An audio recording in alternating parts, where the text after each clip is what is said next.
चलिए बच्चों, आज का हम लोग सेशन प्रारंभ करते हैं। प्रत्येक दिन की तरह आज भी साइंस का 30 क्वेश्चंस लाए हैं। 10 फिजिक्स का है, 10 केमिस्ट्री का है और 10 बायोलॉजी का है। सभी प्रश्न जो है VVI है, बहुत हिम्मतपूर्ण है। यदि आप पॉलिटेक्निक की तैयारी करते हो, ITI की तैयारी कर रहे हो, रेलवे की या SSC का तैयारी कर रहे हो, तो आप लोग के लिए तो बहुत ही फायदेमंद प्रश्न होंगे। तो बच्चों, आइए हम लोग बारी बारी से 30 प्रश्न करने वाले हैं। तो स्टार्ट करते हैं क्वेश्चन नंबर 1 से। और यह जो प्रश्न है खास करके बेटा पॉलिटेक्निक और पारा मेडिकल के लिए बहुत ही इम्पोर्टेंट होगा। चलिए बेटा, तो प्रारंभ करते हैं क्वेश्चन नंबर 1 से। किसी वायर में प्रोटॉन प्रवाह की दिशा होती है। वायर में प्रोटॉन प्रवाह की दिशा होती है। बेटा देखो, अगर मान लो कि यह वायर है तो वायर में इलेक्ट्रॉन प्रवाह की दिशा इस तरफ से बनाई जाती है। देखिए इस तरह से। यदि इलेक्ट्रॉन का प्रवाह इस दिशा में है तो बेटा प्रोटॉन का जो प्रवाह है इस दिशा में माना जाता है। प्रोटॉन का प्रवाह जो है इस दिशा में माना जाता है। तो आप डायरेक्शन से आपको समझ में आ रहा होगा कि इलेक्ट्रॉन का प्रवाह जो है प्रोटॉन से विपरीत है, या कहेंगे कि प्रोटॉन का प्रवाह इलेक्ट्रॉन से विपरीत होता है। ठीक है। और धारा की जो दिशा होती है वो प्रोटॉन के प्रवाह के दिशा में ही, धारा का दिशा ही माना जाता है। तो यहाँ पर पॉइंट नोट कर लीजिएगा, प्रोटॉन का प्रवाह धारा के दिशा में होता है। नोट करोगे, प्रोटॉन का प्रवाह है,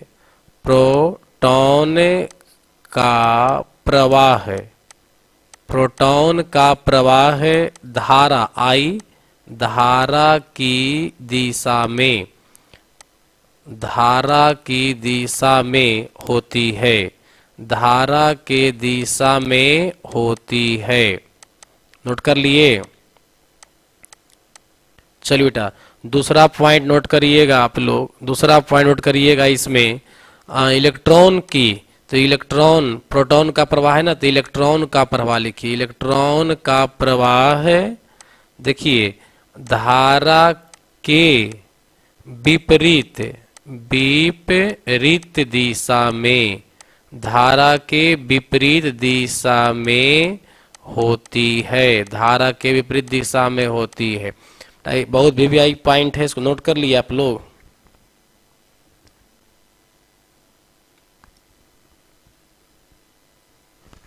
तो याद हो गया, प्रोटॉन का प्रवाह धारा के दिशा में और इलेक्ट्रॉन का प्रवाह विपरीत दिशा में। तो प्रोटॉन प्रवाह की दिशा होती है इलेक्ट्रॉन प्रवाह की दिशा में, गलत हो जाएगा। फिर कह रहा है धारा प्रवाह की दिशा में, यह सही है। धारा प्रवाह की विपरीत दिशा में गलत है। तो आंसर क्या मारेंगे बेटा? पहला का बिहार मारेंगे। चलिए क्वेश्चन नंबर 2 पर आते हैं। जरा दृष्टि दोष को दूर करने में किस लेंस का उपयोग किया है? तो बेटा ये नोट कर लेना पॉइंट, यहाँ पर नोट करिएगा आप लोग। निकट दृष्टि दोष में हम लोग अवतल लेंस का प्रयोग करते हैं। नोट कर लीजिएगा, अवतल का प्रयोग करते हैं। और दूरदृष्टि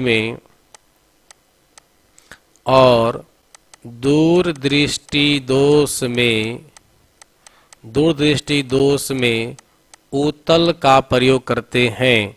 और तीसरा पॉइंट लिखिएगा बेटा, जरा दृष्टि दोष, ये दोनों का बीच का हो गया। जरा दृष्टि दोष में हम लोग द्विफोक्सी लेंस का प्रयोग करते हैं। द्विफोक्सी लेंस का मतलब हुआ बेटा जिसमें अवतल का भी गुण हो और उत्तल का भी गुण हो। अवतल और उत्तल का दोनों का गुण रखने वाला जो लेंस होता है उसको हम लोग द्विफोक्सी लेंस कहते हैं। तो देखिए, इसमें जरा दृष्टि दोष दूर करने के लिए कौन सा लेंस प्रयोग करेंगे? तो अवतल है, ये तो आंसर होगा नहीं। उत्तल भी नहीं होगा, बेलनाकार भी नहीं होगा। बेलनाकार का हम लोग प्रयोग करते हैं अबिंदुकता दृष्टि दोष को दूर करने के लिए। तो आंसर मार देंगे डी। और यहाँ नोट कर लेना होगा, कौन सा लेंस होगा बेटा? द्विफॉक्सी लेंस होगा। कौन सा लेंस होगा? द्विफॉक्सी लेंस होगा। आवाज बुलंद रखिएगा। चलो बेटा क्वेश्चन नंबर 3 का आंसर दीजिए। 0 डिग्री सेल्सियस पर 1 ग्राम बर्फ को 100 कैलोरी ताप दे करके प्रदान किया जाता है, तो परिणत जल का तापक्रम क्या होगा? ठीक है बेटा, देखो यहाँ पर कुछ पॉइंट ऐसा है, समझिएगा ठीक से आप लोग। जैसे मान लो कि यह जो है से कुछ बर्फ का टुकड़ा है ना। आई बर्फ का टुकड़ा कै ग्राम है बेटा? ये बर्फ का टुकड़ा 1 ग्राम है। ये आइस है। तो देखिए 1 ग्राम आइस को अगर हम लोग पहले पानी बनाएंगे, चूंकि यहाँ सॉलिड अवस्था में है, तो सॉलिड से लिक्विड करना होगा। तो सॉलिड से लिक्विड करने के लिए फार्मूला लगाएंगे MLF लगाएंगे। तो मास 1 हो गया, LF 80 कैलोरी पर ग्राम होता है। मतलब यहाँ पर हमारा 80 कैलोरी एनर्जी खपत हो जाएगा सिर्फ बर्फ को पिघलाने में। समझ गए? तो 100 कैलोरी एनर्जी दिया गया है। 80 कैलोरी जो है हमारा एनर्जी सिर्फ बर्फ को पिघलाने में समाप्त हो जाएगा, खत्म हो जाएगा। तब आपके पास रेस्ट एनर्जी कितना बच रहा है? रेस्ट एनर्जी है ना बेटा, रेस्ट एनर्जी आपके पास कितना बच रहा है बेटा? तो 20 कैलोरी। तो 20 कैलोरी यही जो है आपको टेम्परेचर को बढ़ाने का काम करेगा। तो उसका फॉर्मूला होता है Q बराबर MC डेल्टा T होता है। MC डेल्टा T होता है। तो देखिए Q मेरा दिया हुआ है हीट कितना? 20 कैलोरी। मास हमारा हो गया 1 ग्राम। C पानी का स्पेसिफिक हीट CGS में 1 होता है, और डेल्टा T टेम्परेचर डिफरेंस है। तो इस प्रकार सोल्व करेंगे तो डेल्टा T बराबर कितना आ गया? 20 डिग्री सेल्सियस। मतलब टेम्परेचर 20 डिग्री सेल्सियस बढ़ सकता है। तो आंसर क्या होगा बेटा? C होगा। चलिए क्वेश्चन नंबर 4 का आंसर दीजिए। बहुत इजी क्वेश्चन है। ध्वनि क्या है? What is the sound? Sound क्या है? एनर्जी, ऊर्जा होगा, ताप होगा, शक्ति होगा, प्रकृति होगा। बेटा याद रहे आप लोग को कि साउंड एक प्रकार की ऊर्जा है। साउंड हुआ, विद्युत हो गया, प्रकाश हो गया, हीट हो गया, ये सारे जो है टाइप ऑफ एनर्जी हैं। समझ गए बेटा? देखो हम लिख दे रहे, नोट कर लीजिएगा। टाइप ऑफ एनर्जी का में पहला नाम डालते हो तो डाल दो बेटा लाइट का, LIGHT लाइट हो गया। दूसरा नाम डाल दीजिए इलेक्ट्रिसिटी का, इलेक्ट्रिसिटी भी जो है ऐसे एक प्रकार का एनर्जी है। तीसरा हो गया SOUND, साउंड भी है जो एक प्रकार का एनर्जी है। चौथा दे दो हीट भी एक प्रकार का एनर्जी है। पांचवा वर्क भी एक प्रकार का एनर्जी है। तो इस प्रकार से light, electricity, sound, heat, work जितना भी है यह एक प्रकार का क्या है बेटा? एनर्जी है। समझ गए? तो आंसर क्या हो जाएगा? A हो जाएगा। चलिए चलते हैं क्वेश्चन नंबर 5 की ओर। किस अर्धचालक में हॉल्स जो है माइनॉरिटी होता है? माइनॉरिटी कैरियर होता है। देखो यहाँ पर 2 वर्ड आता है, एक माइनर होता है और दूसरा मेजर होता है। माइनर, हॉल्स माइनर का रहा है। माइनर का मतलब होता है अल्प होता है। माइनर मीन्स क्या हो गया? अल्प। अब अगर मेजर की बात किया जाए तो मेजर का मतलब होता है दीर्घ, अति, ज्यादा, अधिक होता है, अधिक का सेंस होता है। ठीक है? तो हॉल माइनर मतलब हॉल अल्प हो, हॉल क्या हो? अल्प हो। तो इसके लिए क्या करिएगा? नोट कर लीजिएगा। पीएन जंक्शन जो होता है, पीएन जंक्शन में 2 तरह का टर्म मिलता है धारा प्रवाहित करने के लिए। एक होता है इलेक्ट्रॉन और दूसरा होता है हॉल्स। एक होता है इलेक्ट्रॉन, दूसरा क्या होता है? हॉल। इलेक्ट्रॉन अगर मेजॉरिटी होगा, इलेक्ट्रॉन जब मेजॉरिटी में होगा तब यहाँ जो है एन टाइप सेमीकंडक्टर का निर्माण करेगा। एन टाइप सेमीकंडक्टर का निर्माण करेगा। और हॉल जो होता है बेटा वह पी टाइप सेमीकंडक्टर का निर्माण करेगा। इलेक्ट्रॉन है तो इसका मतलब है निगेटिव, प्रोटॉन है इसका मतलब क्या है, पॉजिटिव।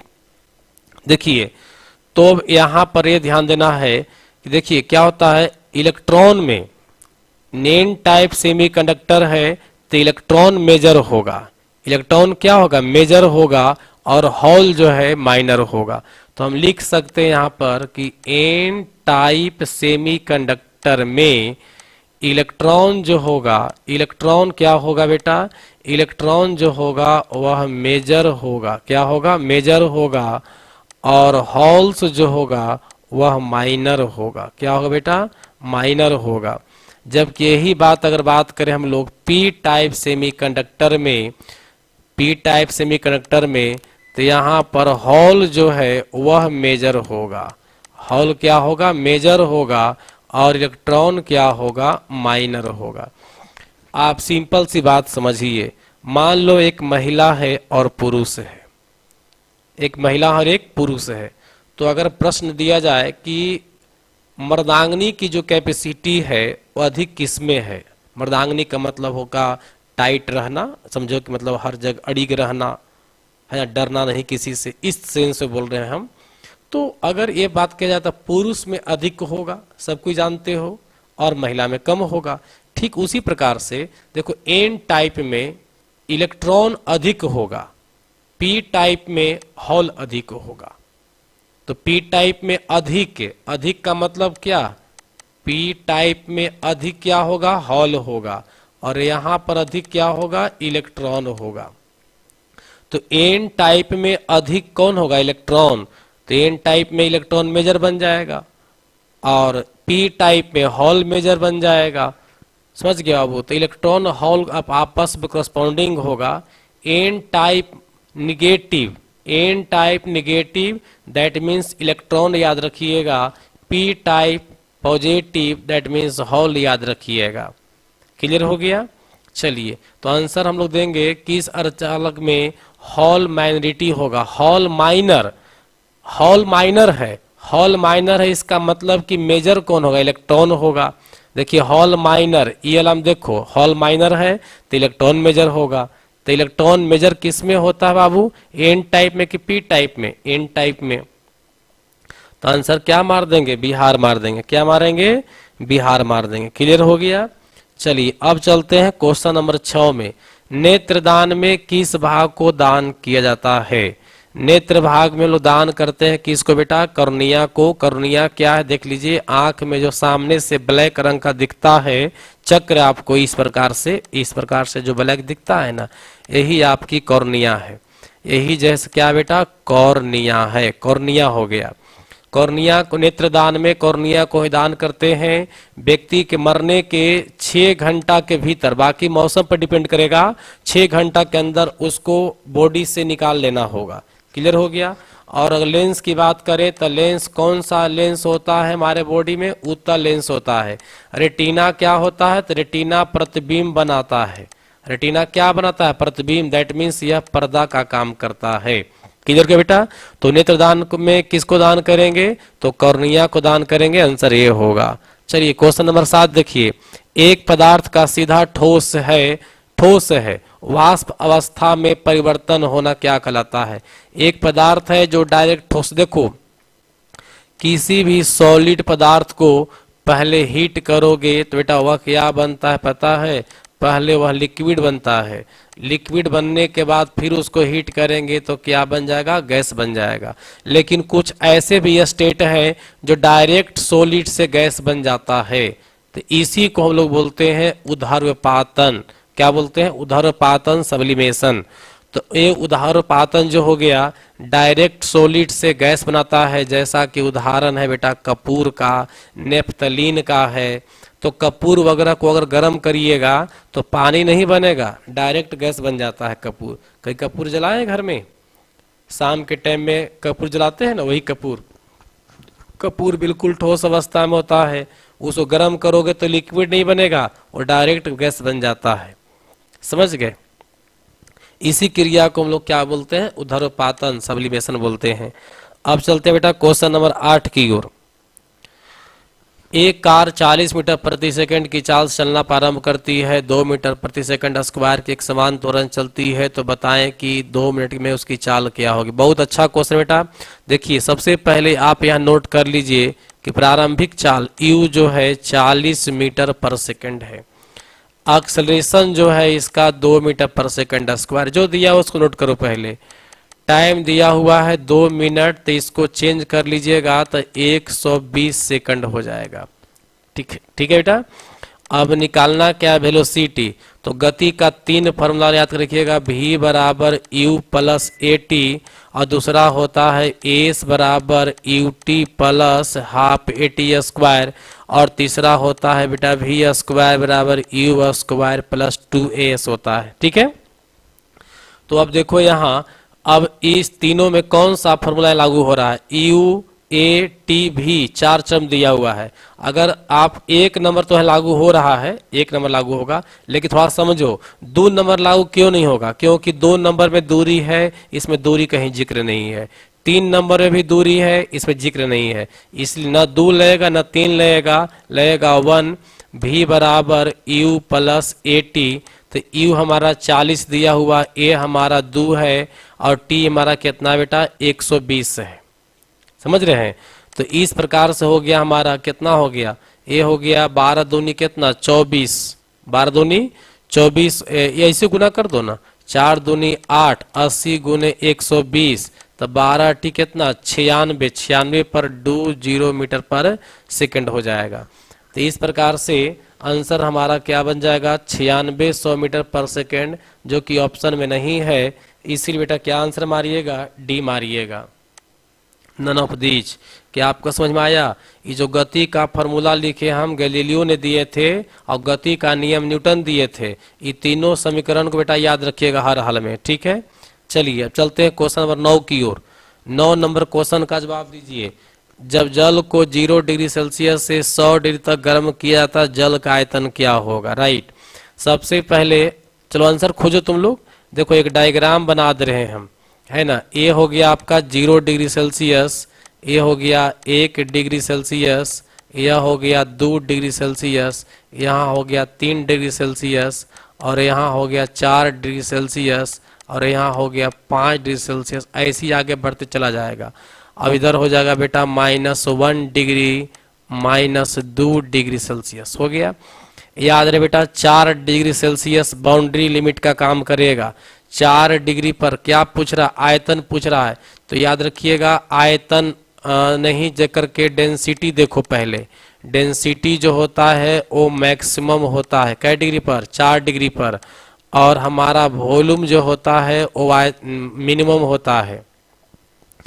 4 डिग्री सेल्सियस पर पानी का वॉल्यूम मिनिमम होगा और डेंसिटी सबसे अधिक होता है, उल्टा होता है डेंसिटी और वॉल्यूम एक दूसरे का। ठीक है बेटा, तो 4 डिग्री पर पानी गर्म हो रहा है 0 से 100 तक, तो 0 से 100 तक गर्म करिएगा, तो सबसे आयतन पूछ रहा है ना, तो सबसे कम आयतन कितना पर बेटा 4 पर, मिनिमम 4 पर मिनिमम है। तो 0 से जैसे इतना आगे जाएंगे तो मिनिमम की ओर जा रहे हैं, कमते जाएगा, कमते जाएगा। अब फिर देखिए, अब इधर 4 और 5 और 6 की बात करिए, 4 पर सबसे कम है तो 5 पर अधिक है, तो यानी इधर जो है फिर हमारा बढ़ते जाएगा, क्या हो जाएगा, बढ़ते जाएगा। तो आंसर होगा पहले कमेगा और फिर क्या होगा, बढ़ेगा। पहले बढ़ेगा फिर घटेगा नहीं, पहले घटेगा फिर बढ़ेगा। आंसर क्या मारेंगे, डी मारेंगे। क्लियर हो गया। चलिए क्या याद हुआ, 4 डिग्री सेल्सियस पर पानी का घनत्व सबसे अधिक होता है जबकि आयतन सबसे कम होता है, याद रखिएगा। एक पॉइंट और नोट कर लो, पानी जो है 0 डिग्री सेल्सियस पर त्रिक अवस्था, सॉलिड, लिक्विड और गैस तीनों अवस्था को प्रकट करती है। पानी 0 डिग्री सेल्सियस टेम्परेचर पर सॉलिड अवस्था में भी है, लिक्विड अवस्था में भी है, और गैस अवस्था में 3 अवस्था में पाई जाती है। इसीलिए 0 डिग्री सेल्सियस को ट्रिक पॉइंट ऑफ वाटर कहा जाता है। मतलब कोई कहे, आपसे पूछे कि पानी का त्रिक बिंदु, पानी का त्रिक बिंदु कितना होता है? तो आंसर देंगे 0 डिग्री सेल्सियस। क्लियर हो गया? चलिए देखते हैं क्वेश्चन नंबर 10। यदि एक कण का वेग अपने आरंभिक मान का 1/3 कर दिया जाए, 1/3 कर देता है वेलोसिटी, तो उसका गतिज ऊर्जा क्या होगा? बेटा काइनेटिक एनर्जी का फॉर्मूला होता है, बेटा देखिएगा, हाफ mv²। तो यहाँ काइनेटिक एनर्जी का संबंध अगर देखा जाए v² से है, प्रोपोर्शनल है ना।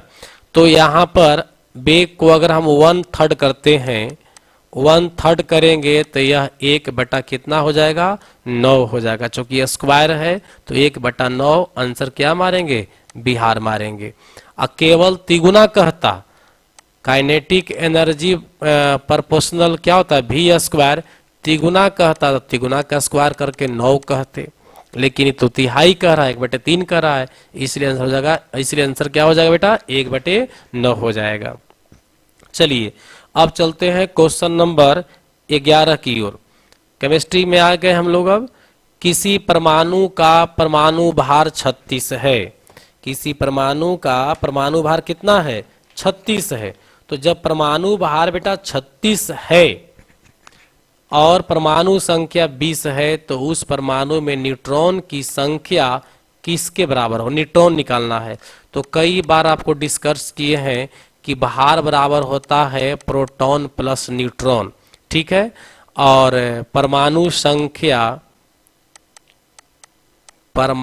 संख्या बराबर होता है प्रोटॉन बराबर इलेक्ट्रॉन। मतलब जो प्रोटॉन की संख्या होगा वही परमाणु संख्या होता है। तो यहां दे रहा है कि परमाणु संख्या कितना है? परमाणु संख्या 20 है। तो जब परमाणु संख्या 20 है तो हमारा प्रोटॉन भी कितना होगा? 20। बात समझ गया? चलो देख, तो भार कितना है? 36, प्रोटॉन कितना है? 20 प्लस क्या? न्यूट्रॉन। इसीलिए न्यूट्रॉन बराबर क्या हो जाएगा? 36 - 20 बराबर कितना हो जाएगा बेटा? 16। आंसर क्या मारोगे? बिहार मारोगे। चलिए अब देखते हैं क्वेश्चन नंबर 12। क्रोमियम +3 आयन में अजुग्मित इलेक्ट्रॉनों की संख्या निकालना है ना। तो बताओ क्या आंसर होगा? 12 का बनाओ बेटा। देखो यहाँ साफ स्पष्ट है, 3 आयन लिए हुए है तो अजुग्मित इलेक्ट्रॉनों की संख्या कितना होगा? 3 होगा। जितना इलेक्ट्रॉन से आयन में लिए हुए है ना, वही आपका अजुग्मित इलेक्ट्रॉनों की संख्या होता है। क्लियर हो गया? चलिए अब चलते हैं क्वेश्चन नंबर 12 की ओर, 13 की ओर। देखिए, किस यौगिक में क्लोरीन की ऑक्सीकरण संख्या 5 होती है या होगी? किसमें जो है क्लोरीन का ऑक्सीकरण संख्या 5 होगा? चेक करते हैं। पहला ऑप्शन अगर चेक करते हैं बेटा तो लिखा हुआ है क्लोरीन ऑक्सीजन -N दिया हुआ है।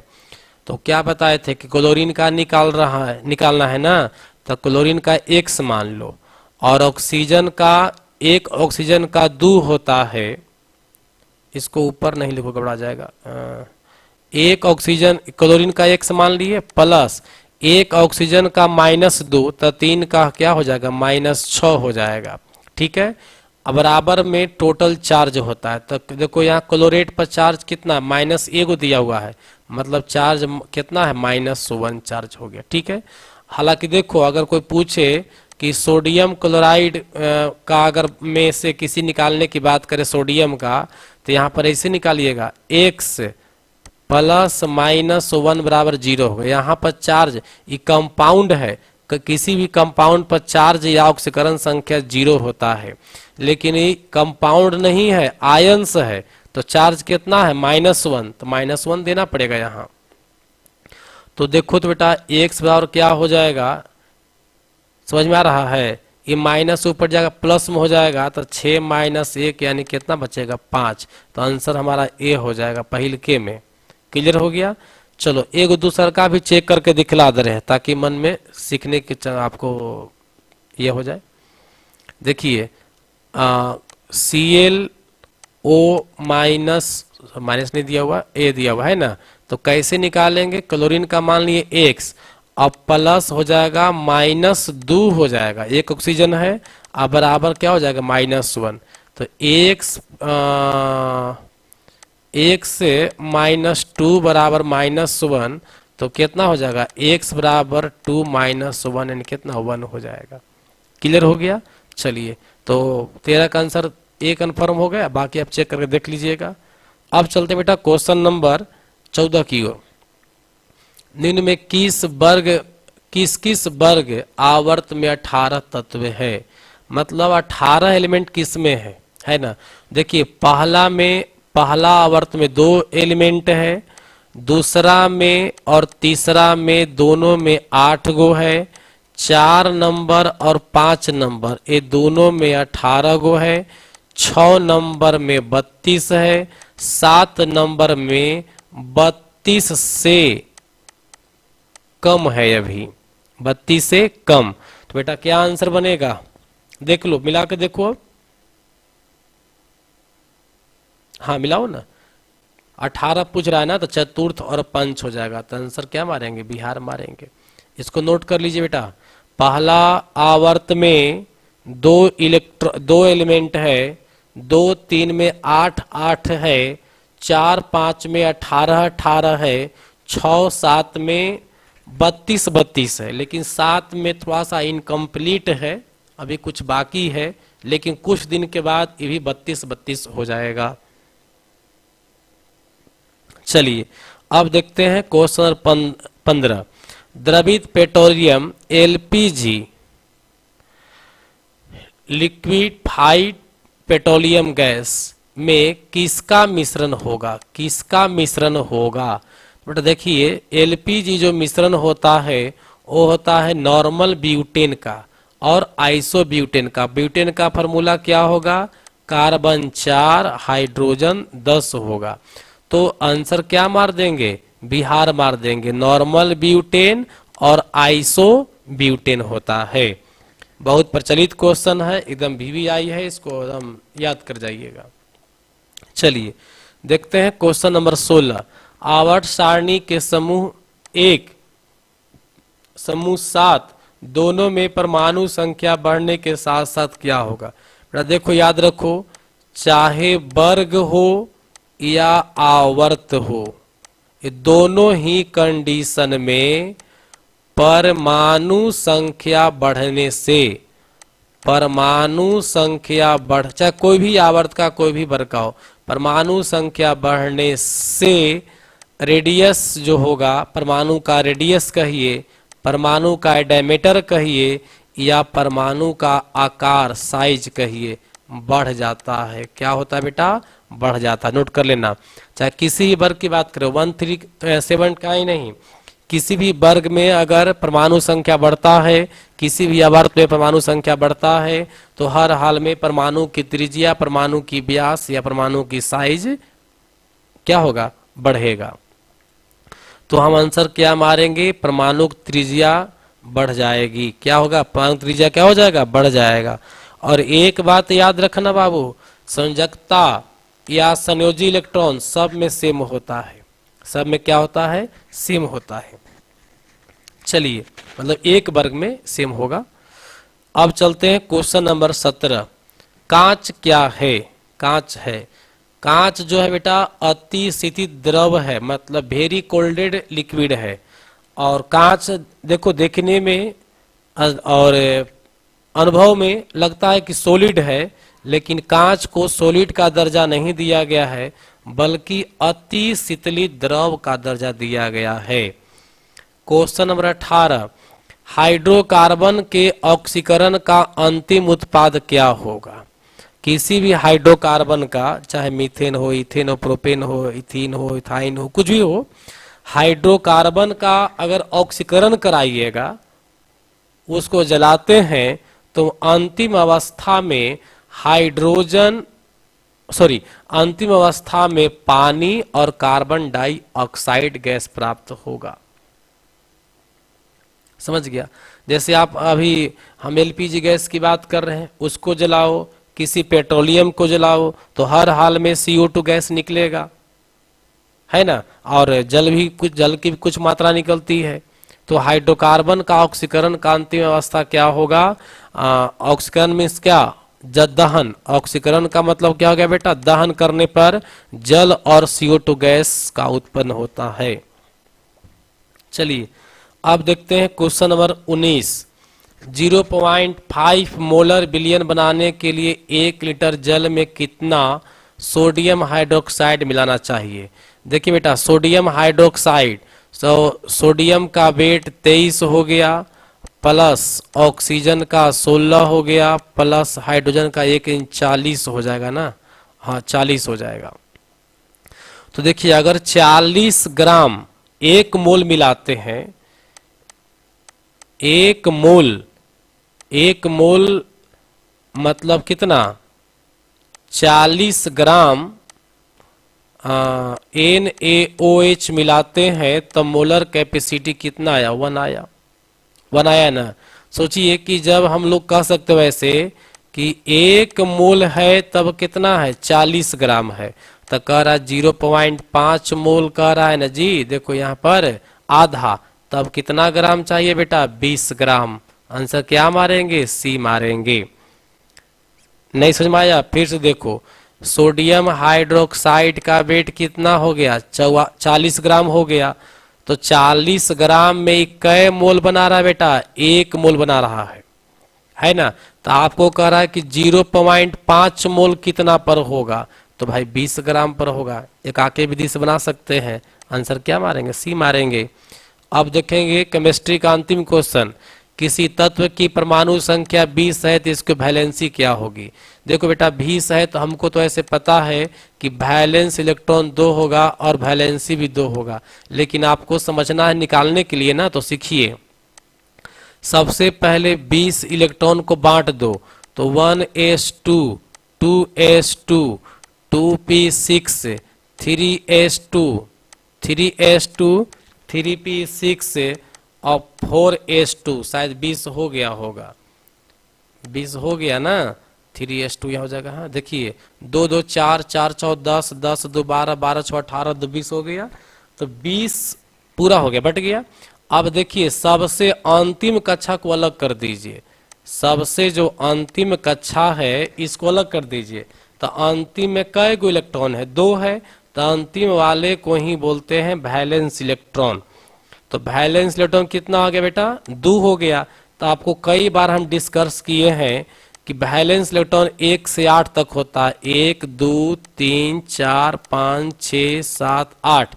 अब वैलेंसी 4 तक, 1 का 1, 2 का 2, 3 का 3, 4 का 5 का 3, 6 का 2, 7 का 1, 8 का 0 होता है। क्लियर हो गया बेटा। इस प्रकार से आप नोट इसको याद रखिएगा। तो वैलेंसी हर जगह आपको काम निकालना जरूरत है वैलेंसी का। तो देखो बेटा यहाँ पर 2 वैलेंस इलेक्ट्रॉन है, तो वैलेंसी भी कितना हो जाएगा, 2 हो जाएगा। तो वैलेंसी को ही बोलते हैं संयोजकता। तो आंसर क्या मारेंगे, बिहार मारेंगे। क्लियर हो गया। अच्छा देखो पीछे वाला जो है ना बेटा, ये 3 2 1, इसको माइनस मान लेते हैं, -3 -2 -1, क्योंकि यह नॉन मेटल होता है। क्या होता है, नॉन मेटल। और 1 2 3 क्या होता है, मेटल होता है। ठीक है। चलिए अब बेटा चलते हैं बायोलॉजी में। रक्त का लाल रंग क्यों दिखता है, रक्त का जो रंग है वो लाल क्यों दिखता है, ये प्रश्न हम लोग का है। तो भाई रक्त का लाल रंग क्यों दिखता है, इसके पीछे देखो कारण क्या है। ब्लड में पार्टिकल्स, एक होता है RBC, दूसरा होता है WBC और तीसरा होता है बेटा प्लेटलेट्स होता है। तो RBC में ही हीमोग्लोबिन होता है और इसी हीमोग्लोबिन की वजह से ब्लड का रंग कैसा दिखता है, लाल दिखता है। आंसर क्या मारेंगे, डी। अब चलते हैं क्वेश्चन नंबर 22। सामान्य मानव रक्तचाप होता है, मतलब blood pressure, BP blood pressure. Blood pressure बेटा सिस्टोलिक प्रेशर होता है 120 mmHg और डायस्टोलिक प्रेशर होता है 80 mmHg। और दोनों को अगर एक सिंबल में लिखना चाहेंगे तो 120 बटा कितना 80 होता है। नॉर्मल तरीका में हम इसको 110/80 भी रख सकते हैं, कोई दिक्कत नहीं है। तो आंसर क्या मारना होगा? आंसर मारना होगा डी। क्लियर हो गया? चलिए अब चलते हैं। अच्छा, इस सिस्टोलिक प्रेशर, ये वाला एसपी सिस्टोलिक प्रेशर, सिस्टोलिक का मतलब हुआ कि जब हार्ट चपता है, जिस समय हार्ट चपता है उस समय प्रेशर बढ़ जाता है, 120 होता है। डायस्टोलिक मतलब फैलना, जब हार्ट फैलता है तब उसमें प्रेशर घट कर कितना होता है? 80 हो जाता है। देखो, और हार्ट का एक और फंक्शन समझ लो बेटा। देखो, ये ऊपर वाला को ऐसे 4 भाग होता है। ये आपका हो गया right auricle, left auricle, right ventricle, left ventricle, 4 गो चेंबर होता है। सबसे पहले ब्लड यहाँ आता है, यहाँ से चल जाएगा किडनी में और यहीं से चल जाएगा लंग्स में। आई दोनों में से फिर ब्लड यहाँ आ जाएगा और यहाँ से इसे होके फिर बाहर बॉडी में निकल जाएगा। मतलब बॉडी से ब्लड आएगा और बॉडी में फिर चला जाएगा। समझ गया? तो जिस समय ये ऊपर वाला ऑरिकल चपता है उस समय हमारा वेंट्रिकल फैलता है। समझ गया? तब यहाँ 120 mmHg प्रेशर होगा और यहाँ कितना होगा? 80 mmHg होगा। कहीं भी जब फैलता है तो प्रेशर कम हो जाता है, सिकुड़ता है तो प्रेशर क्या होता है? बढ़ जाता है। क्वेश्चन नंबर 22 देखिएगा। बैक्टीरिया की वृद्धि निम्न में किससे मापी जाती है? देखो, बैक्टीरिया जो है एक प्रकार का सूक्ष्म जीव है और हिंदी में इसको जीवाणु कहते हैं। हिंदी में क्या कहते हैं? इसको जीवाणु कहते हैं। तो जीवाणु की जांच, वृद्धि की जांच हम लोग करते हैं स्पेक्ट्रोफोटोमीटर से। स्पेक्ट्रोफोटोमीटर से कई एक पैमाना पर कई एक तरह से मापा जाता है। चलिए अब चलते हैं क्वेश्चन नंबर 24 की ओर। निम्नलिखित में कौन सी प्रजाति देसी नहीं है? ये सब गौ प्रजाति है, गौ मतलब गाय प्रजाति है। तो देखिए, इसमें जो है ये हॉलिस्टीन फ्रीजियन, यह जो है हमारा विदेशी प्रजाति है, बल्कि ये सब जो है इंडिया का ही है। रेड सिंधी हो गया, थारपारकर हो गया, गिर हो गया, गुजरात वाला हो गया, है ना। तो ये जो है सारा हमारा जो है क्या है? विदेशी है। और ये हॉलिस्टन जो है हॉलैंड का प्रजाति है, हॉलैंड का प्रजाति है। और फ्रीजियन जो है ये प्रजाति आपका हो गया फ्रीजलैंड, फ्रीजलैंड फिनलैंड के पास में ही है, वहां का प्रजाति है। चलिए अब चलते हैं क्वेश्चन नंबर 25 की ओर। सजीव और वातावरण के बीच अंतर संबंध जो होता है, अंतर्विष संबंध का अध्ययन क्या कहलाएगा? पारिस्थितिकी कहलाता है बेटा, इकोसिस्टम। पारिस्थितिकी, इकोसिस्टम। सजीव और वातावरण, जैसे मान लो मानव यहाँ पर रह रहा है तो यहाँ पर पहाड़ भी है, यहाँ पर तालाब भी है ना। इस प्रकार से यहाँ पर स्थल भी है, पठार भी है, घास का मैदान भी है, ऐसा है ना बेटा। तो ये पहाड़ से भी मानव का संबंध है, तालाब से भी मानव का संबंध है, घास से भी मानव का संबंध है, और ये क्या जो भी लैंड लिए होंगे इससे भी मानव का संबंध है। तो मानव में सजीव और निर्जीव के बीच भी संबंध होता है। इसी संबंध को बोलते हैं पारिस्थितिकी। अब चलते हैं बेटा क्वेश्चन नंबर 26 की ओर। लार किसके पाचन में मदद करता है? लार जो है स्टार्च के पाचन में मदद करता है। स्टार्च क्या है? तो स्टार्च एक प्रकार का कार्बोहाइड्रेट है, कार्बोहाइड्रेट है। कार्बोहाइड्रेट दैट मीन्स ऊर्जादायक पदार्थ। कैसा पदार्थ होता है? ऊर्जादायक पदार्थ होता है। तो लार से किसका पाचन होगा? स्टार्च का। और सबसे पहला जो पाचन प्रारंभ होता है बेटा कहाँ से? मुंह से होता है। तो कोई पूछेगा कि भोजन का पचना सबसे पहले प्रारंभ कहाँ से होता है? तो मुंह से होता है। मुंह में किसका पाचन होता है? तो स्टार्च का पाचन होता है। स्टार्च को इंग्लिश में हम लोग मंड कहते हैं, सॉरी हिंदी में मंड कहते हैं। क्या कहते हैं? मंड कहते हैं। पता है जो हम लोग दवा खाते हैं, दावा जो खाते हैं ना, ये दावा का जो कैप्सूल होता है, नाम सुने होंगे कैप्सूल, है ना। ये कैप्सूल जो होता है, कैप्सूल का कवर किसका बना होता है? स्टार्च का बना होता है, मंड का बना होता है। याद रखिएगा, किसका बना होता है? स्टार्च या मंड का बना होता है। ठीक है। चलिए, और हमारे माउथ में टोटल जो है तीन जोड़ी मतलब 6 लाल ग्रंथियां होती है। चलिए आगे बात करते हैं बेटा 27 नंबर का एलिसा परीक्षण, मतलब एलिसा टेस्ट किसकी जांच करती है, तो एड्स के लिए बड़ी प्रचलित है, एकदम भी याद रख लीजिएगा। एलिसा टेस्ट एड्स का जांच है। विडाल टेस्ट जो हो गया बेटा किसका हो गया, टाइफाइड का हो गया। किसी व्यक्ति को टाइफाइड बीमारी है कि नहीं, वो विडाल टेस्ट करते हैं। क्लियर हो गया। चलिए अब चलते हैं क्वेश्चन नंबर 28। ब्लड बैंक किसे कहा था? ब्लड बैंक का मतलब जहां पर ब्लड स्टोरेज होता है। ब्लड बैंक का मतलब हो गया कि जहां पर ब्लड क्या होता है बेटा, स्टोरेज होता है। तो ब्लड स्टोरेज का काम कहाँ होता है, स्प्लीन में होता है। स्प्लीन को ही बोलते हैं प्लीहा। स्प्लीन को ही क्या बोलते हैं, प्लीहा बोलते हैं। प्लीहा में ही ब्लड स्टोरेज होती है और प्लीहा में ही ब्लड सेल का डेथ भी होता है। समझ गया। तो स्प्लीन या प्लीहा ब्लड बैंक भी है और स्पॉट ऑफ डेथ भी है। वहीं पर स्पॉट पर उसी स्पॉट पर डेथ भी करता है, मतलब कब्रिस्तान। 29 नंबर, मस्तिष्क का सोचने वाला मुख्य भाग कौन है? सोचने का काम बेटा अग्र मस्तिष्क का है। हमारे मस्तिष्क में प्रत्येक भाग का काम बटा हुआ है। सोचने समझने का जो काम करता है कौन करता है, अग्र मस्तिष्क करता है। चलिए अब हम बात करते हैं क्वेश्चन नंबर 30 का। मूत्र में किस विटामिन की उपस्थिति होती है? देखो बेटा मूत्र में मुख्य रूप से जल होता है, तो जल में कौन सा विटामिन मिलेगा जो जल में विलय होगा, है ना। जल में जो विलय होगा वही नहीं मिलेगा। तो जल में विलय वाला कौन, 2 विटामिन है, कौन, बी एंड सी।